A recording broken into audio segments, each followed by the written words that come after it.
நம்ம சேனல்லேருந்து தொடர்ந்தாப்பில் நீங்கள் வீடியோக்களை பார்க்க நினச்சிங்கன்னா இதுவரை நம்ம சேனலை சப்ஸ்கிரைப் பண்ணுங்கள் கீழே பெல் சிம்பிள் இருக்கும் அதையும் கிளிக் பண்ணுங்க. வாங்க வீடியோக்குள்ளே போகலாம். கணவன் மனைவி இருவரும் ஒரு ஹோட்டலில் ஐஸ்கிரீம் சாப்பிட்டு கொண்டு இருந்தார்கள். என்னங்க, உங்ககிட்ட ஒரு விஷயம் கேட்கணும் போல இருக்குது. கேட்கவா? இது என்ன புதுசா? என்கிட்ட கேட்டுட்டா என்கிட்ட பேசுவ? கேளு என சிரித்தான் அவன். இல்லை, ஒரு மாதமாக சீக்கிரம் வீட்டுக்கு வரீங்க, அடிக்கடி வெளியே கூட்டிகிட்டு போகிறீங்க, பொண்ணு கூட உட்காந்து பாடம் சொல்லி கொடுக்குறீங்க, திடீர்னு நம்ம மேலே நெருக்கமாக மாறிட்டீங்க, அதான் என்று இழுத்தாள் மனைவி. ஒன்றுமில்லையே, எப்பவும் போல தான் இருக்கேன் என்று சொன்னான் அவன். மறைக்காதீங்க, உங்கள் முகரை பார்த்தாலே தெரியுது, சொல்லுங்கள். என்னத்தை சொல்ல? ஏதேனும் சின்ன வீடு செட் பண்ணிட்டீங்களா? அதை மறைக்கத்தான் இப்படி செஞ்சுக்கிட்டு இருக்கீங்களா? நம்ம கூட பொடி லூசு. அவன் சிரித்தான். ஆனால் அதில் உயிர் இல்லை. மெதுவாய் சொன்னான். நீயா கேட்ப, சொல்லணும்னு தான் இருந்தேன் என கொஞ்சம் சீரியஸாக ஆனான். என்னங்க, ஏதாவது பிரச்சனையா? படபடத்தால் மனைவி. அவன் இல்லை என தலையாட்டியபடியே அவனது அலுவலக பையை திறந்தான். ஒரு டைரியை திறந்து ஒரு பேப்பரை எடுத்து நீட்டினான் கணவன். என்னங்க இது? படி என சொல்லிவிட்டு பின்னால் நகர்ந்து அமர்ந்தான். அவள் படிக்கத் தொடங்கினாள். அவன் கண்களில் கண்ணீரை சிந்த ஆரம்பித்தது.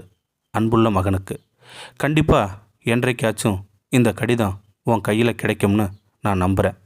உங்கள் அப்பாவுக்கு மனைவியா, உனக்கு அம்மாவா இந்த கடிதம் எழுதுகிறேன். ரொம்ப பெரிய கடிதம், பொறுமையாக படி. அவசரமாக வேலை இருக்குன்னு பாதி படித்து மீதியை இன்னொரு நாள் காத்திருந்து படிக்காத. உங்கள் அப்பாவை நான் கல்யாணம் பண்ணும்போது நான் காலேஜ் லெக்சரர்.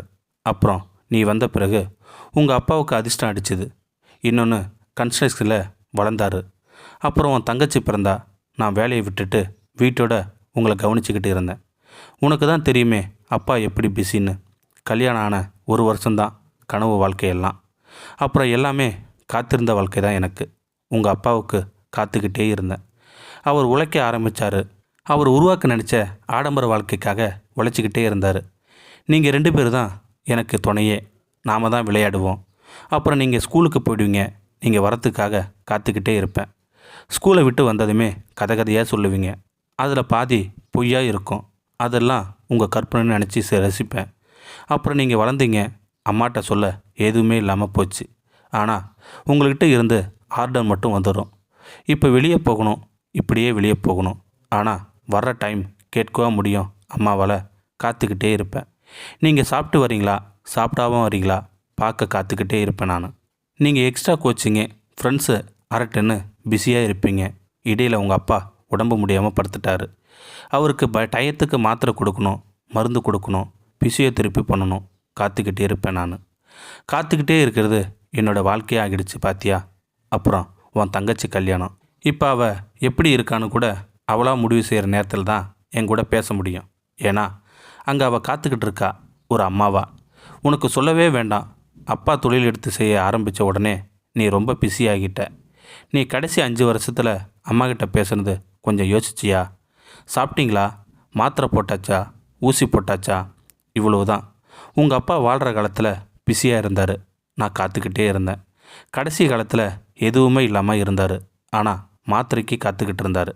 என்கிட்ட பேச அவருக்கு விஷயமே இல்லை. பேப்பர் படித்தார், புக்கு படித்தார், தூங்கினார். ஏன்னா பேச வேண்டிய காலத்தில் பேசலை. பேச நேரம் இருந்த காலத்தில் பேச விஷயமே இல்லை, அனுபவமும் இல்லை.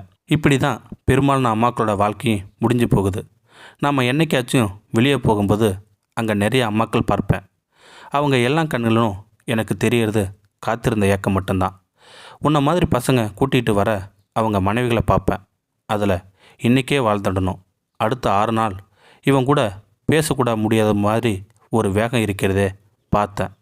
இன்றைக்கி ஒரு நாள் தானேன்னு பிள்ளைங்க கேட்ட எல்லாம் செய்கிற அப்பாக்கள் பார்த்தேன். இது கொஞ்சம் கொஞ்சமாக அவங்களுக்கு காரியம் சாதிக்கிற நாள் ஆகிடுதுன்னு புரிஞ்சுது. உங்களுக்கு ஒரு நாள் தானேன்னு ஒரு நினப்பு வந்துடுச்சு. இதெல்லாம் ஏன் இப்போ சொல்கிறேன்னு யோசிக்கிறியா? என் காலத்தில் இதெல்லாம் உங்கள் அப்பாட்ட சொல்லி புரிய வைக்க முடியல. ஆனால் நீ அடுத்த ஜென்ரேஷன், கொஞ்சம் யோசிப்பல்ல, அதான் உங்ககிட்ட சொல்கிறேன். நான் உயிரோடு இருக்கும்போது சொல்ல முடியல, சொன்னாலும் உன்னால் கேட்க முடியாது. அதனால தான் இப்போ சொல்கிறேன். உனக்கு வீட்டில் ஒரு பொண்ணு இருக்கா, மனைவி இருக்கா, காத்துட்டு இருக்காங்க. உன் தங்கச்சிக்கு உங்கள் அப்பா மேலே இருந்த பாசம் உனக்கு தெரியாது. ஆனாலும் அதை அவள் வெளிக்காட்டும்போது உங்கள் அப்பா கட்டிலில் நகர முடியாமல் இருந்தார். அவர் தான் அப்பான்னு அவள் காலேஜுக்கு ஸ்கூலுக்கு தெரியாத அளவுக்கு அவர் பிஸியாக இருந்தார். அப்பா கூட அங்கே போகணும் இங்கே போகணுங்கிறது எந்த ஆசையும் நிறைவேறல அவளுக்கு.